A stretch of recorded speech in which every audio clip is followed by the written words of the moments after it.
की कार्रवाई, अगर अवैध अतिक्रमण है तो हटाया जाए, अगर कब्जा है तो हटाया जाए, लेकिन क्या सिर्फ और सिर्फ पिक्चर इतनी ही है कि अवैध कब्जा हटाने की ये एक कोशिश है और उसी के तहत यह कार्रवाई हो रही है, या फिर इसके पीछे भी सियासत है और एक नया टूल बन गया है कि बुलडोजर चलाओ और वोट की खेती भी करो? शायद इसका सीधा सीधा हमने यूपी में एक एग्जाम्पल भी देखा, पूर्ण बहुमत से आप वापस आए, कुछ ऐसा तो नहीं है?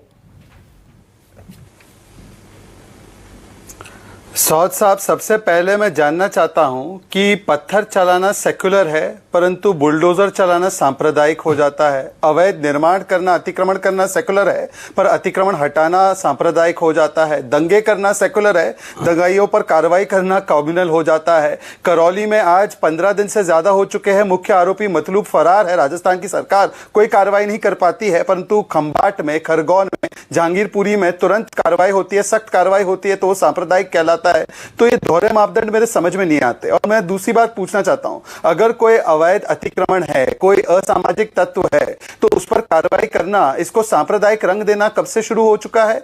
दंगों का, दंगाइयों का तो कोई धर्म नहीं होता, परंतु जब दंगाइयों पर कार्रवाई होती है तो कांग्रेस पार्टी, आम आदमी पार्टी और जो आजकल ओवैसी की पार्टी है, वो तुष्टीकरण की स्पर्धा में शुरू हो जाती है उनके बचाव करने के लिए। और ये वही पार्टियां हैं जो आज तक शिवम के लिए, या जो पीड़ित पक्ष है जो दंगों से प्रभावित होता है, उनके लिए कभी कोई बात नहीं रख पाती।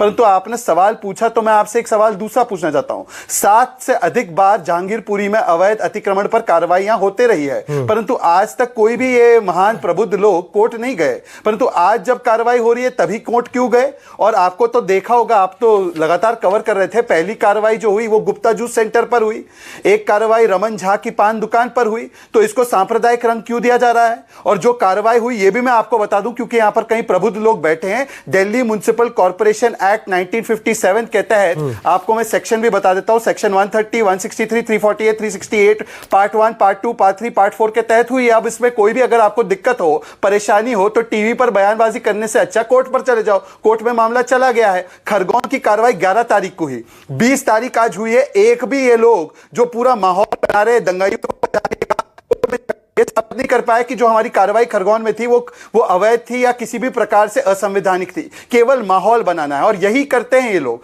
मैं आपको आखिरी सवाल पूछना चाहता हूं, यहां पर आम आदमी पार्टी के लोग बैठे हैं।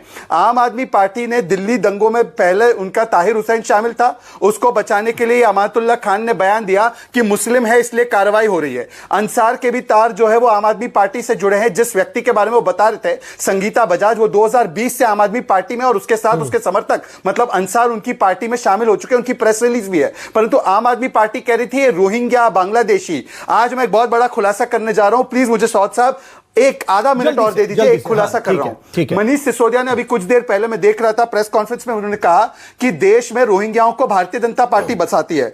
भारतीय जनता पार्टी की सरकार का स्टैंड तो आपको पता होगा कि हमने उनको नेशनल सिक्योरिटी थ्रेट बताया है। परंतु अमानतुल्लाह खान, जब रोहिंग्याओं पर कार्रवाई की गई और 5 एकड़ की जमीन उत्तर प्रदेश की दिल्ली में है, आपको पता होगा मदनपुर खादर में, जब उन पर कार्रवाई की गई और उनको वहां से हटाया गया, तो अमातुल्लाह खान ने उसका विरोध किया। ये मेरे पास दैनिक भास्कर की रिपोर्ट भी है, उसमें किस प्रकार से उनको योजनाबद्ध तरीके से वहां पर नल के कनेक्शन, पानी के कनेक्शन, इलेक्ट्रिसिटी के कनेक्शन दिए गए। इसी प्रकार से उनको बसाया गया। जब महेश गिरी साहब ने लेटर लिखा कार्रवाई हो, तो अमातुल्लाह खान ने उनका बचाव किया और ये उनका बयान है। अमातुल्लाह खान का बयान सुन लीजिए। हिंदुस्तान में और सबको हिंदुस्तान की हुकूमत ने उनको जगहें दी, बसाया।